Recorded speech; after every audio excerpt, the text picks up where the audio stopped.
میر صاحب یہ بڑی ایک ٹائمنگ کا خیال رکھتے ہوئے مولانا صاحب نے ہم نے دیکھا شارٹ کھیلا ہے. جب ہم دیکھ رہے ہیں کہ پی ٹی آئی والا معاملہ چلا اس پر ان کی جو پارٹی کے حافظ احمداللہ صاحب ہیں وہ بڑے ٹھیک ٹھاک بیانات دے رہے ہیں مختلف انٹرویوز میں بھی اس معاملے کو ایشو بنا کر. تو اب یہ اس سچویشن کو دیکھتے ہوئے حکومت کے لیے چیلنجنگ ٹائم تو ہے, گھٹنے ٹیکنے پڑیں گے ان کو بالآخر, کیا سمجھتے ہیں آپ؟ دیکھیں مولانا صاحب کا جو اسٹرانگ ہولڈ ہے وہ اور جو فنڈنگ جس طرح میرے بھائی نے بات کی بالکل صحیح ہے. فنڈنگ آپ کو آتی ہے, آپ کو کھل کے پیسہ آتا ہے, لیکن اس کو وہ اپ گریڈ نہیں کریں گے کیونکہ گورنمنٹ تو چاہے گی. انفیکٹ پچھلی گورنمنٹ بھی یہ کہہ رہی تھی کہ اس کو اپ گریڈ کیا جائے, اس کو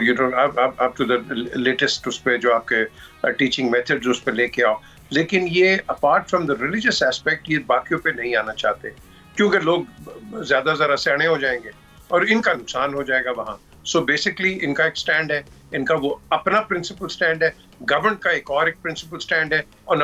a bigger perspective. کیونکہ گورنمنٹ اگر یہاں ان کو باندھ جاتی ہے تو ڈونٹ فرگیٹ کہ آپ کے جو فارنرز ہیں, آپ کے جو فارن ایلیمنٹس ہیں وہ آپ پہ بھی پریشر ڈالیں گے, بیکاز امریکہ ان پرٹیکولر بالکل آپ پہ پریشر ڈالتا ہے کہ آپ اپنے مدرسے کو اپ گریڈ کرو, ان کو پڑھاؤ سمجھاؤ اور ان کو ایک ایجوکیٹڈ ایک روٹ کے اوپر لے کے جاؤ, جو کہ اس وقت اکارڈنگ ٹو دیم وہ نہیں چل رہا. سو بیسکلی یہ بھی ایک فیکٹر ہے کہ آپ